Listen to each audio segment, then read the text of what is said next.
बहुत दिनों के बाद मिल रहा हूँ और माफ़ी चाहता हूँ। बात ऐसा है कि एग्ज़ाम सर पे है और पढ़ाई कर रहा हूँ। तो चलिए फटाक से वीडियो को स्टार्ट करते हैं और खो जाते हैं इस कहानी में। ऐसा मौका बहुत कम ही मिलता है कि हम अपने पूरे परिवार के साथ कहीं घूमने जा सकें। जी हाँ, कोई गया तो एक को घर में रहना ही रहना है। लेकिन आज हम लोग सब साथ में बासुकीनाथ जाने वाले थे।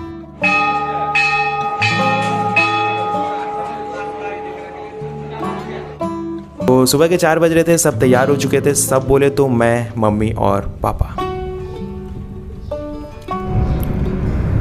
प्लान ऐसा था कि जल्दी निकलना है, पूजा करना है और फिर वापस घर।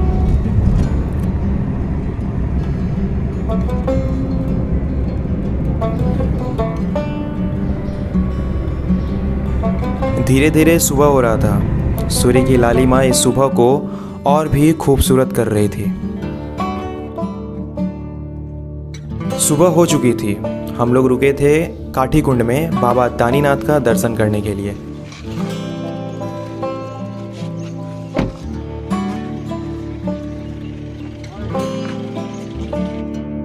और आपको एक बात पता है कि इस रास्ते से जितनी भी गाड़ियां गुजरती है इस मंदिर में रुकती ही रुकती है।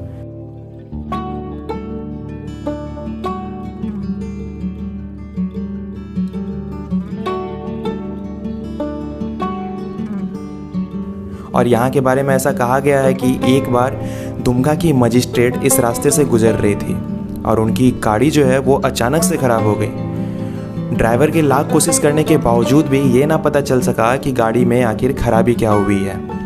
ऐसे ही करते करते शाम हो गई। बाद में मजिस्ट्रेट साहब जो थी वो डिसीज़न लेती है कि हम यहीं के पास के डाक बंगले में रुकते हैं। और मजिस्ट्रेट साहब ने रात डाक बंगले में गुजारा। रात को मजिस्ट्रेट साहब के सपने में ऐसा आदेश मिलता है कि यहाँ पे मंदिर बनाया जाए।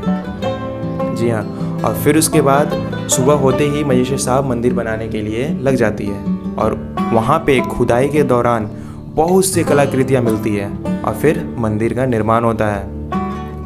थोड़ी देर वहाँ रुकने के बाद हम लोग बासुकीनाथ की तरफ निकल चुके। सफ़र काफ़ी लंबा था, धूप में काफ़ी तेज़ी थी, बैठे बैठे नींद भी बहुत आ रही थी। लेकिन मेरी आंख इस सफ़र के हर पल को कैद करना चाहती थी।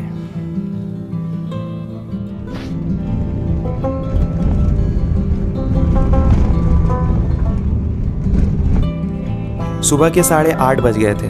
हम लोग बासुकीनाथ पहुंचे।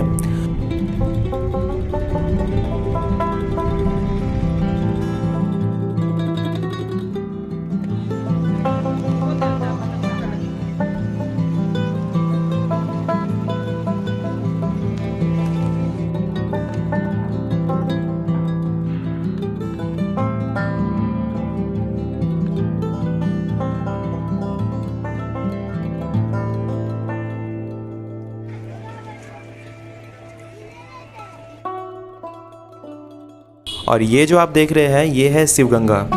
जी हाँ, मंदिर में प्रवेश करने से पहले यहाँ पे स्नान किया जाता है।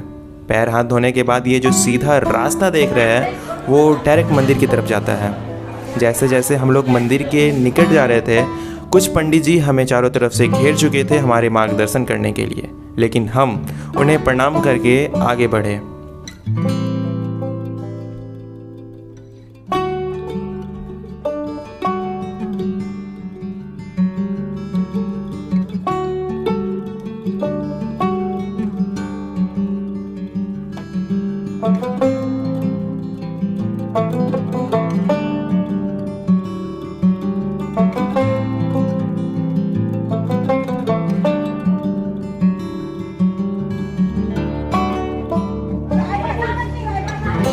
फूल वाले भैया से फूल लेने के बाद, संकल्प करवाने के बाद हम लोग मंदिर की तरफ चल चुके थे पूजा करने के लिए।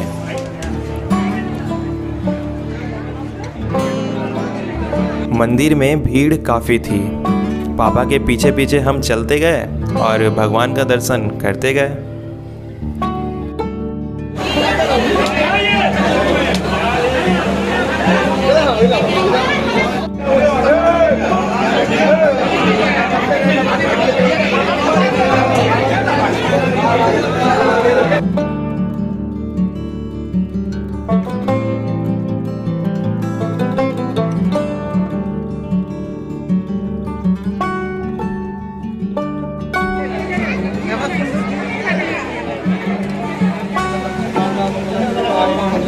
देवी मंगलाय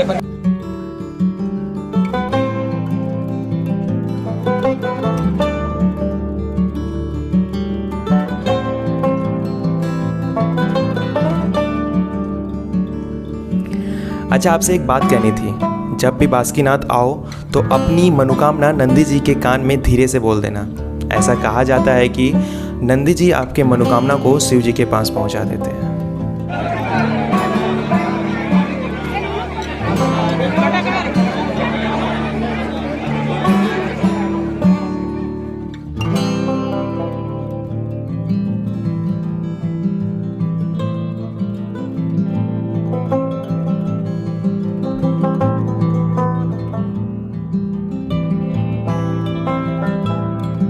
अच्छा चलिए, अब आपको हम यहाँ के बारे में कुछ बातें बताते हैं। ऐसा कहा जाता है कि एक बासुकी नाम का किसान अपने खेत में हल चला रहा होता है।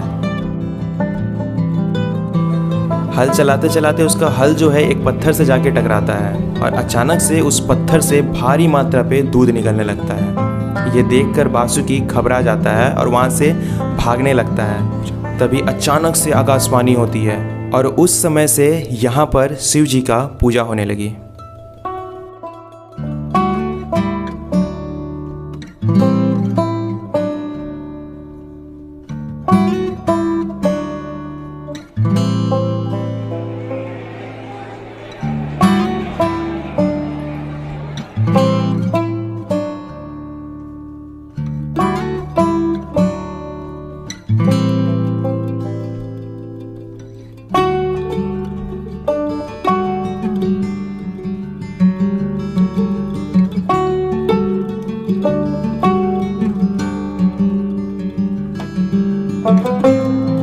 बासुकीनाथ आए और यहाँ का फेमस नाश्ता नहीं किया तो क्या किया।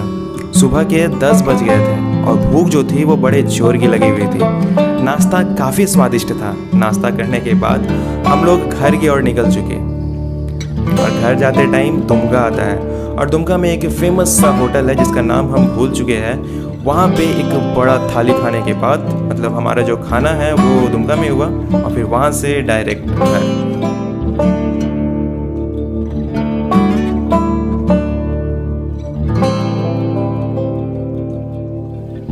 और एक बात बताना था, वो थाली भी काफ़ी स्वादिष्ट था। जी हाँ, तो इस वीडियो को यहीं पर समाप्त करते हैं। आशा करते हैं कि आपको ये वीडियो काफ़ी पसंद आया होगा। मिलते हैं दोस्तों अगले वीडियो पे। अगर आपको वीडियो अच्छा लगा तो वीडियो को लाइक करना, चैनल पर अगर नए हो तो सब्सक्राइब करना। Thank you so much for watching. Bye.